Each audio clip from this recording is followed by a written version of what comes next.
just to add a little bit to this, because I really can't stress it enough. If you guys are broken down on the side of the road, please do not try to repair it on the side of the road. And if you do, make sure you guys get a safe enough distance away from the traffic on the side of the highway. You know, we had to repair this on the side of the highway, but we were far enough over, we did have some space.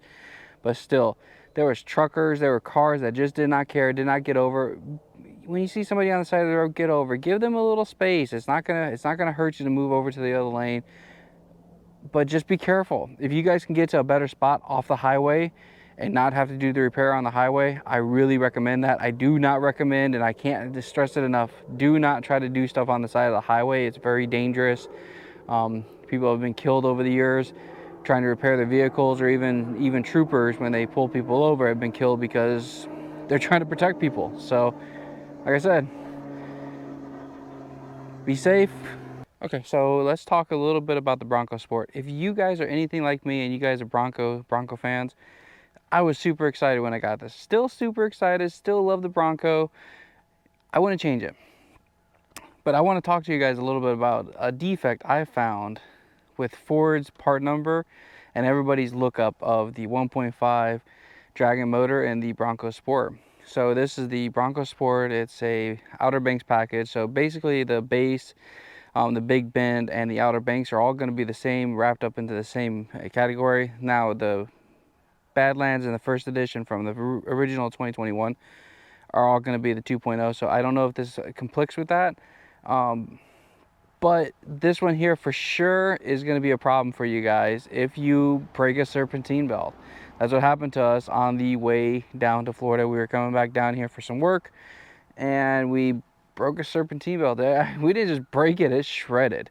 And it was completely gone. Couldn't get a part number off of it. And what we found out was it's not the same as what Ford's calling it out to be. So let's talk a little bit about that, and then I'll show you guys why I think this is a defect and a problem on Ford's end, and I really think that they should go back to the way they had it before. So let's talk about it. Okay, so the part number that you guys are going to see here, I'm going to put it down below here, is KX7Z8620A. That is not the right part number. They call that out to be like an 82-inch belt. This is actually the correct belt here.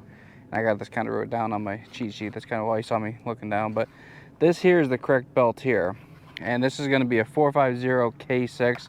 Also put that down below so that you guys got a reference for that.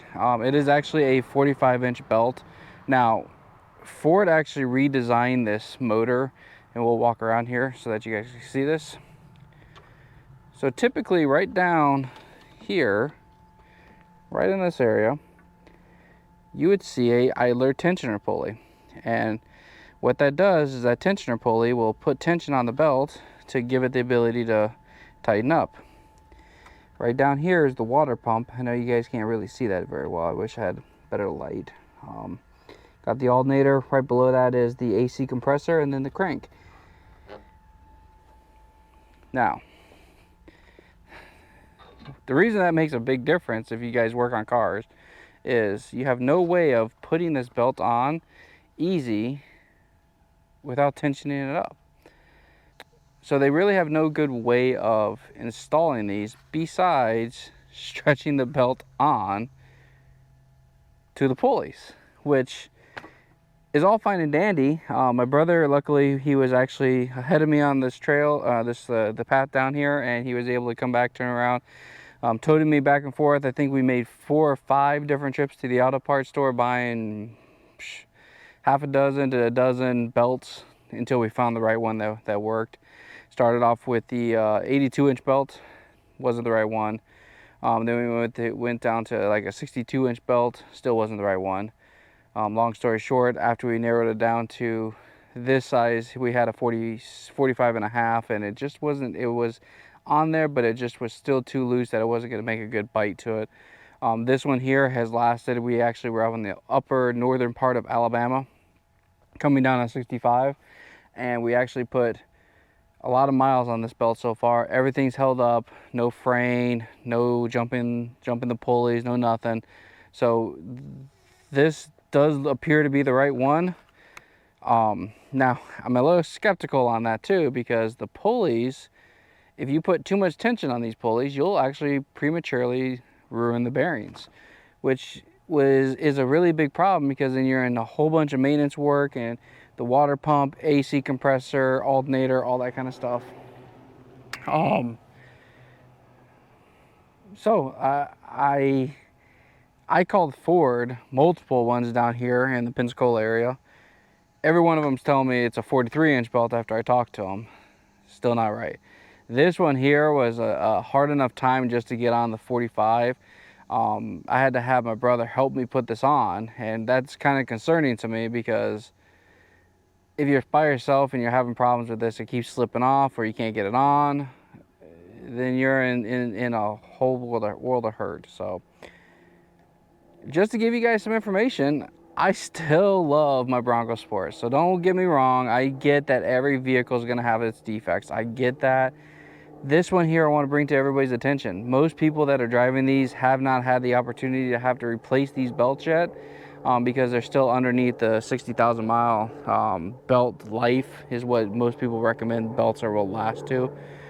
So just a heads up, this belt here, if you guys don't have one, you guys probably want to get one, because the system went all crazy and everything once the belt came off and the temperature started climbing, because your water pump is actually tied to that belt driven system. So you could actually overheat your engine and cause all sorts of issues if you guys are not careful with that kind of stuff. So yeah, what do you guys think about your guys' Bronco Sports? Leave some information down in the comments down below. I want to hear all about you guys' adventures. I want to hear what you guys are doing with your Bronco Sports, whether you're daily driving them, going out and overlanding, doing some off-roading. My brother and I just went off-roading here. As you can see, the Bronco is pretty dirty, but not compared to my brother's truck. So check it out. He's got a Ram, and we just recently got it lifted up for him. He's got the Rough Country 3-inch lift on it and leveling kit, and he put some 35s on it. Into this video here to show you guys some of the trails that the Ram went onto, as well as the Bronco, and this was all on this serpentine belt that we replaced and redid. So not sure what else to talk about. Like I said, this is just a kind of a hiccup that you learn, and with first year production cars, you're going to learn a lot of stuff.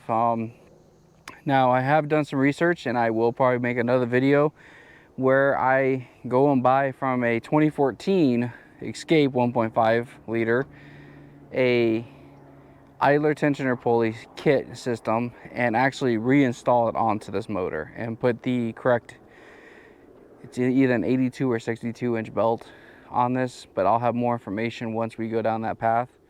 But yeah, I'm still doing some research, seeing what we're going to need. From what I'm seeing on the block so far, all the holes and everything are still there, still drilled, still tapped. Everything just needs some bolts and some pulleys, and we should be able to simplify this a little bit, make a little mod for everybody where it makes it a little bit easier to change the belt if something happens on the side of the road. Like 4 hours it took us just to get a belt, and then took us another 20-30 minutes just to even try to get it installed. So for me, I've been working on cars a long time, and that was kind of ridiculous in my eyes. But hopefully maybe Ford will come up with a different fix or do something different for the future models, so I hope so. Yeah, hope you guys liked the video. Like I said, tell me what you guys are doing with your Bronco Sports, or even if it's not a Bronco Sport, it's something else. You guys are just watching it just to see what problems the Bronco Sport occurred with because you're a Jeep guy or a Toyota guy or whatever. I don't really care. I want to hear about them. Comment down below. Let's hear it. So we'll see you guys on the next adventure.